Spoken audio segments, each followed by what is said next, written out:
Tuhan Yang Maha Esa.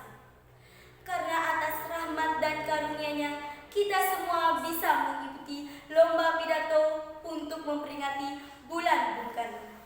Adapun pidato yang saya bawakan berjudul Keharmonisan Alam Mahakarya Bung Karno. Teman-teman yang saya banggakan, saya yakin kalian pasti sudah mengenal seorang pemimpin besar, seorang seniman sekaligus negarawan. Ia adalah Bung Karno, sang proklamator, bapak bangsa dan arsitek peradaban Indonesia modern. Bung Karno bukan hanya dikenal sebagai tokoh kemerdekaan, tapi juga sebagai pemikir yang sangat mencintai alam. Beliau percaya bahwa manusia, bangsa dan peradaban harus hidup selaras dengan alam. Coba kita lihat hasil-hasil karya peninggalan Bung Karno, Monumen Nasional, Masjid Istiqlal, Gedung DPR, bahkan tata kota di Jakarta. Semuanya tidak hanya megah, tapi juga penuh makna filosofis dan menyatu dengan unsur alam. Bung Karno pernah berkata, jangan hanya membangun gedung tinggi, tapi bangunlah peradaban yang menyentuh hati, yang menghargai alam dan memberi ruang untuk jiwa manusia. Ia tidak hanya memikirkan bentuk bangunan, tapi juga hubungan antara manusia dengan langit, dengan cahaya, dengan tanah yang tempat ia berpijak. Saudara-saudara, Bung Karno percaya bahwa alam adalah guru besar bagi umat manusia.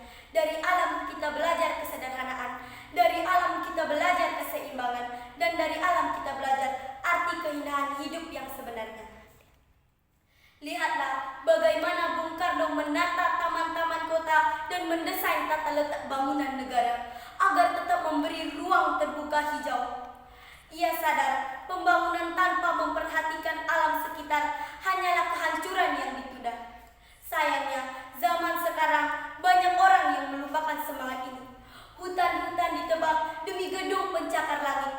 Sungai-sungai kotor oleh limbah. Laut kita dipenuhi sampah plastik.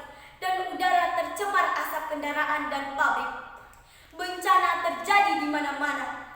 Dan ketika banjir datang, ketika longsor melanda, kita baru sadar bahwa alam yang rusak itu adalah ulah akibat kita sendiri.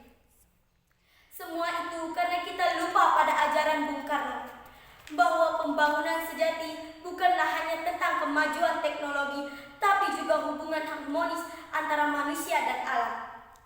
Teman-teman pelajar Indonesia, sebagai generasi muda, kita harus banyak belajar dari Bung Karno. Kita harus mulai mencintai alam dan menjaga lingkungan.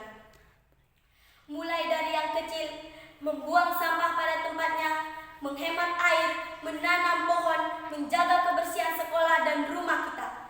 Bukan karena itu tanggung jawab tugas orang lain, tapi karena itu tanggung jawab kita sebagai anak bangsa. Kalau dulu Bung Karno membangun Monas sebagai lambang cahaya kemerdekaan, maka kita bisa membangun semangat baru menjadi generasi yang peduli pada alam. Bayangkan Indonesia di masa depan, langit yang biru, sungai yang bersih, hutan yang hijau, dan kota yang tertata rapi. Semua itu bisa terjadi jika kita mewarisi semangat Bung Karno dalam mencintai bumi pertiwi. Teman-teman, alam bukan warisan dari nenek moyang kita, tapi titipan dari anak cucu kita. Jika kita jaga sekarang, maka mereka akan mewarisi mahakarya peradaban. Tapi jika kita rusak sekarang, maka mereka hanya akan mewarisi kehancuran. Mari kita jaga sungai kita, mari kita tanam pohon, mari kita kurangi sampah plastik, bukan karena tren, tapi karena cinta terhadap alam. Cinta terhadap sesama, cinta terhadap generasi masa depan. Hadirin yang saya hormati, sebagai penutup saya ingin mengutip kembali Bung Karno. Jangan sekali-kali meninggalkan sejarah, dan sejarah mengajarkan bahwa bangsa yang besar adalah bangsa yang mampu hidup selaras dengan alamnya. Mari kita mulai dari diri sendiri, dari hal kecil, dari sekarang. Mari kita wujudkan Indonesia yang bukan hanya merdeka secara politik, tapi juga merdeka dari krisis lingkungan.